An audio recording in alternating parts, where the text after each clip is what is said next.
My ex-wife signed away her parental rights at a Up store 9 years ago. She left our kids to find herself, then used their photos to sell $175 healing sessions to her 612 followers. She recently emailed saying my absence was felt and demanded a video call. My daughter replied by attaching the notarized legal papers in one brutal sentence. When my ex finally read it, she posted one last reel and vanished. My name is Joel Hargrove. I'm 42, I work in supply chain logistics, and I've lived in Crestfield, Ohio my entire adult life. I bought the house we're still in at 29. I thought I was building something permanent. Audra and I married young. Sloan came at 25, Finn at 28. Nothing was catastrophically wrong with our life, which, I think, was exactly the problem. She wasn't unhappy enough to have a clear reason. She was restless. And restlessness, in the wrong hands, is something certain people will always be willing to monetize. About a year before she left, she started following accounts online. Intentional living, abundance mindset, women who had walked away from their old stories and built aligned lives. I didn't think much of it at first. She'd gone through phases before. I figured this was another one. Then came the coaching. $600 a month for one-on-one sessions with someone called a transformation guide. I found 3 charges, totaling over $4,000 on our shared card across 14 months. When I brought it up, she told me I was suppressing her growth. The coach, she said, had a word for people like me. An anchor. Someone who drags you down when you're trying to rise. I didn't know that was language cults use for family members who ask questions. I do now. By the end, she was speaking almost entirely in the program's vocabulary. She was manifesting her higher self. She needed to show up for her own purpose. She was committed to authentic living, and she had stopped calling the kids by their names. She called them her little mirrors. She said it like it was tender. It wasn't. One morning in March, I woke up and her side of the bed was empty. There was a note on her pillow, written on the back of a grocery list. 4 sentences. I needed to find myself. I love you all, but I can't be present for my children if I'm not present for myself. I hope you'll understand someday. I'm going somewhere. I can breathe. Sloan was at school. Finn was at my mother's for a sleepover. Audra was already on a plane to Sedona. She didn't say goodbye to either of them. Not even a text. The letter showed up on a Thursday, about 3 months before she walked into the school. Kate found it first. She recognized the handwriting on the envelope before she even checked the return address. A P.O. box in Scottsdale, Arizona. She set it on the kitchen counter without opening it and texted me one word. Letter. I got home at 6:15. The kids were in the living room. I took the envelope to the kitchen table, sat down, and opened it. 4 pages, handwritten. Audra wrote that she had been doing deep healing work. She had released her shame spiral. She had come to understand the ways her past self had been operating from a place of scarcity and fear. She was now living in alignment with her authentic self. She had been following Sloan and Finn's growth from a distance, watching them become the people she always knew they would be. And then, at the bottom of the first page, I just want the chance to be their mother again. I set the letter down. Then I picked it back up and read all 4 pages a second time. I was looking for an apology, a sentence that said, I was wrong, or even just, I know I hurt them. Something direct, something that cost her something to write. It wasn't there. What I found instead was the word myself, used 11 times. The word children, used twice. 4 pages of healing and alignment and authentic living, and the closest she got to accountability was this. I understand now that my absence was felt. Not I abandoned them. Not I left without saying goodbye. My absence was felt. Passive voice, all the way down. The document she had signed 9 years ago, the voluntary termination of parental rights, 2 pages, notarized, filed with the court, was not mentioned once. Not once in 4 pages. That night, after the kids were in bed, Kate and I sat at the kitchen table with the letter between us. Kate is a middle school librarian. She is not a dramatic person. She read all 4 pages without saying anything, set it down, and asked me one question. Do we have to tell the kids? I said yes. But we do it right, no build-up, no framing, just the facts on the table, and let them respond. Kate nodded. Then she got up, went to the filing cabinet in the hallway, and came back with a manila folder. She didn't have to search for it. She knew exactly where it was. Inside, the divorce decree, the voluntary termination of parental rights. And the finalized adoption order from Cuyahoga County Family Court, the one signed on a Friday afternoon in November. 6 years ago, the day Sloan wore her soccer jersey to the courthouse and nobody told her to change. Kate set the folder on top of Audra's letter without a word. Audra's letter had also asked for a response within the next few weeks. That detail sat in the back of my mind while I made coffee the next morning and opened my laptop. I searched Audra's name. It didn't take long. Public Instagram, public Facebook. Her bio. Aligned life coach. Helping women reclaim their authentic selves, DMs open. Motivational reels. Crystals on a Scottsdale windowsill. 612 followers. Coaching sessions at $175 each. I scrolled back 3 years. There they were, 2 photos from Finn's 3rd birthday party, reposted without a word to either of us. In one of them, I'm standing next to Finn with my hand on his shoulder. Audra had cropped me out of the frame. She hadn't cropped out the cake. The caption under both photos read, "My greatest teachers. Grateful for the lessons, even the painful ones." I took screenshots of everything: the bio, the posts, the captions, the dates, and I closed the laptop. Some things you only need to look at once. That evening, Kate and I agreed we'd sit down with Sloan and Finn together. No drama. Just the letter, the facts, and whatever questions they had. We were still figuring out where to start when Sloan came in from the hallway, pulled out a chair, and sat down. "I already know," she said. "I heard you guys last night." She wasn't upset. She wasn't asking for permission. She was ready to talk, and she was waiting for us to catch up. We sat down with the kids that Saturday morning, 4 of us at the kitchen table, coffee still out. I read the key parts of the letter aloud. Sloan had her hands flat on the table. Finn had a spoon in his cereal bowl and forgot to use it. When I finished, Finn asked, "Did she say anything about me specifically?" I checked. Audra had written the children as a group 3 times. His name didn't appear once. Sloan asked to read it herself. I slid it across. She read it the way she reads her AP English assignments, pencil out, moving slowly, underlining. She drew a small question mark next to the phrase "my absence was felt." Then she set the letter down. "She writes like she's the main character," Sloan said. Finn looked at the table for a moment. Then he looked up and said, "Is she going to come here?" Not scared. Not angry. Like he was asking about someone he'd never met. A stranger showing up at the door. I told him I didn't know yet. But if she did, we'd handle it. 2 weeks later, she did. She walked into Lincoln Prep's front lobby on a Tuesday morning and told the receptionist she was the biological mother of Sloan and Finn Hargrove and wanted to speak with them. The school's visitor policy is straightforward. Anyone not listed as a guardian needs prior approval before contacting a student. Audra wasn't listed. She hadn't called ahead. The coordinator checked the file, couldn't find her name anywhere, and called me instead. On the phone, the coordinator said, "She's been here for about 40 minutes and we're not sure what to do." I was already grabbing my keys. I found Audra near the front entrance. Smaller than I remembered, silver necklace with a crystal pendant. She smiled when she saw me come through the door, the kind of smile that assumes things are going to go her way. "Joel, I just wanted to." I walked past her to the front desk and handed the coordinator one of the 3 copies of Kate's adoption order I keep in my car. I said, "She's not listed on their school records. She doesn't have consent to be here." Then I turned to Audra. She said, "I'm not trying to cause problems. I just wanted them to see my face." I said, "That decision belongs to them, not to you." She tried one more time. "They have a right to know their mother." I said, "They have a mother. Her name is Kate." She didn't answer.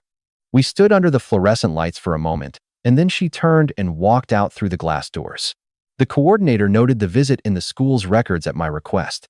The whole thing took less than 2 minutes, but it told me everything I needed to know about what she was willing to do and what was coming next if we didn't act first.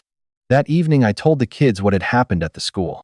I kept it straightforward. A woman came in. She wasn't on their records. The school called me. I went and handled it. Finn listened. Sloan listened, and then said, "Was she wearing a silver necklace?" I looked at her. She pulled her phone out and set it on the table, screen up. She had Audra's Instagram open. She'd found it the same week I had independently, through a classmate who had seen one of the childhood photos and recognized Sloan in it. She had screenshots going back 3 years. She'd been sitting on them for 2 weeks, waiting to see what we were going to do first. "I didn't want to make it a bigger deal than it needed to be," she said. "In case you were just going to ignore it." She slid the phone across to Finn. He looked at the birthday photo, his third birthday, the one with the cake and the version of the frame where I'd been cropped out. He stared at it. "That's my birthday," he said. "Who told her she could use that?" Nobody had. I went to the hallway, brought back the manila folder, and laid 3 documents on the kitchen table in front of them. The divorce decree, filed March 14th. The voluntary termination of parental rights, 2 pages, Audra's signature in blue ink, notarized at a UPS store in Columbus on May 7th, 53 days after she left the note on the pillow. And the adoption finalization order from Cuyahoga County Family Court the November Friday, 6 years ago. I named each one. I didn't add anything else. Finn picked up the TPR form and looked at it.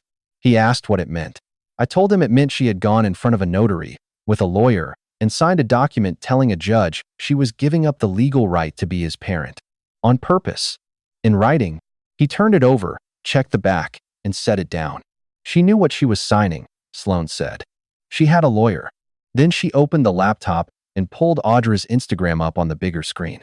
She scrolled through it the way she'd read the letter, methodically, no commentary.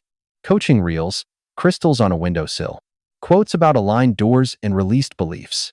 The bio, aligned life coach, helping women reclaim their authentic selves. She stopped on the birthday photo and read the caption aloud. Flat, "My greatest teachers. Grateful for the lessons, even the painful ones." Nobody said anything for a moment. Finn was still looking at the screen. Then he said, "She doesn't even know what grade I'm in, does she?" "Not a question." Sloan closed the laptop. She looked at me across the table and said, "She doesn't want us. She wants the story of wanting us." There's a difference. Kate didn't say anything. Neither did I. Sloan was right, and we both knew it. Then Sloan asked me one practical question. Can she legally force us to see her? I said no. The relinquishment was final. Kate's adoption was final. She had no legal standing, and Ohio Family Court voluntary TPR doesn't come back. Sloan nodded once. Good. Because I want to write back. I didn't say yes right away. My first thought was a cease and desist, clean, formal, drafted by an attorney, no room for interpretation. But that would remove Sloan from the process entirely. She had asked to write back. Taking that from her felt like the wrong call. The other option was silence. Ignore the letter, ignore the school visit, wait and see. But she'd already shown up once without warning, and silence wouldn't read as closure, it would read as an opening. She'd interpret it as a crack, and the next visit might not be to the front office. It might be to a soccer game, a school play, somewhere the kids had no warning and no choice. I called a family law attorney that week. He was direct. Audra had no legal standing. The voluntary TPR was final under Ohio law. She couldn't petition for visitation without demonstrating a significant change in circumstances, and courts treat voluntary relinquishment as essentially permanent. She could wish for contact. She could not demand it. While I was still on the phone with him, a text came in from Audra on my personal number, the same one she'd had for 9 years. It said, "I'd love to do a video call, just to talk. No pressure." I showed it to Kate. She read it and set the phone face down on the counter without saying anything. That evening, I told Sloan that if she wanted to write the response herself, we'd support her. She said she understood. Then she asked me to sit with her while she worked on it. She spent 2 evenings drafting it at the kitchen table, pencil next to the keyboard out of habit. She asked me for the exact date on the TPR form, May 7th. She asked for the notary location. She asked Kate to proofread for tone. She asked Finn if he wanted to be included. He said yes, she could speak for both of them. She asked me for Audra's Instagram URL. She already had the screenshots, but she wanted the link documented. At one point, she looked up from the screen and said, "I don't want it to sound like I'm angry. I want it to sound like I'm done." I knew then that she didn't need my help with the substance. She just needed a witness. The night before she sent it, I sat with her after Finn had gone to bed. I asked if she was sure. She looked at me and said, "I've been waiting 9 years to say this clearly. I'm not going to waste it on being polite." I told her she didn't owe Audra anything, not anger, not forgiveness, not this email. She said, "I know. But I want her to know that I know." She showed me the subject line. Your request from Sloan and Finn Hargrove. She hit send at 9:47 p.m. on a Wednesday. Then she closed the laptop, pushed back her chair, and said, "Okay, I'm good." She went to bed. I sat at the kitchen table for a long time after she left, looking at the fruit bowl, the phone charger, The ordinary mess of a Wednesday night. Nothing about it looked like a turning point, but it was. Audra's email came 3 days later. I'll get to that. First, I want to tell you what Sloane said. I read it the morning after she sent it. She'd left her laptop open on the kitchen table. I sat down with my coffee and I read it twice. She didn't open with "Dear Audra." She didn't open with "I've been thinking about this for a long time." She opened with, "On May 7th, in front of a notary public at a UPS store in Columbus, Ohio, you signed a document called a voluntary termination of parental rights. You had a lawyer present. The document was 2 pages long." Then she laid out the 9 years. Not emotionally, factually. The years, the milestones, the specific ordinary things that make up a childhood. First days of school, doctor's appointments at 7 a.m., the learning to read stage, the learning to drive stage. Every unremarkable Tuesday that nobody posts about because it's just a Tuesday. All of it in Sloane's flat, precise voice, the same voice she uses when she's underlining something she doesn't believe. Then she addressed the Instagram. She wrote that she had seen the photo from Finn's 3rd birthday, the one captioned about greatest teachers and painful lessons. She wrote, "Finn doesn't remember that birthday. What he remembers is the one where his mom Kate made him a Lego cake from scratch because he was going through a phase. That's the birthday that exists for him. That's the one that counts." Then the word count. "You wrote the word myself 11 times in your letter. You wrote our names twice. I counted." She addressed the video call request directly. "We're not available for that. Not because we're angry, but because we're busy living our actual lives, and you are a stranger to us." She didn't italicize the word stranger. She didn't need to. And then the last paragraph. I've read it probably a dozen times since that morning, and it still lands the same way every time. You taught me something, actually. You taught me that showing up every single day for the packed lunches and the permission slips and the 7 a.m. appointments and the ordinary Tuesdays that don't mean anything except that you were there, that's what makes someone a parent. Dad did that. Kate did that. You didn't. That's not a wound anymore. It's just a fact." She signed it Sloane and Finn Hargrove. Hargrove. Kate's name. The name on the adoption order. Audra's reply came 3 days later. It was longer than the letter she'd mailed us. She wrote about her healing process.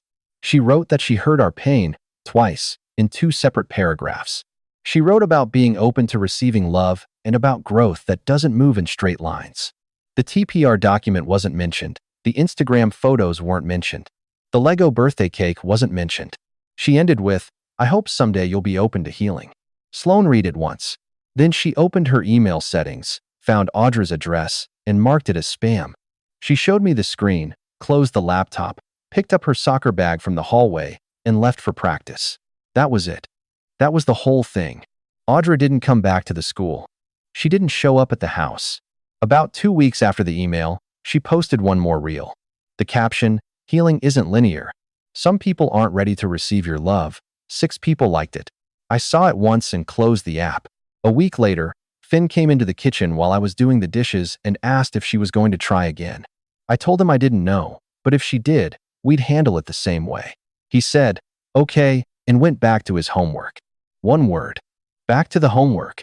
That's the sound of a kid who trusts the people in his house. I've thought about Audra's whole vocabulary a lot since then.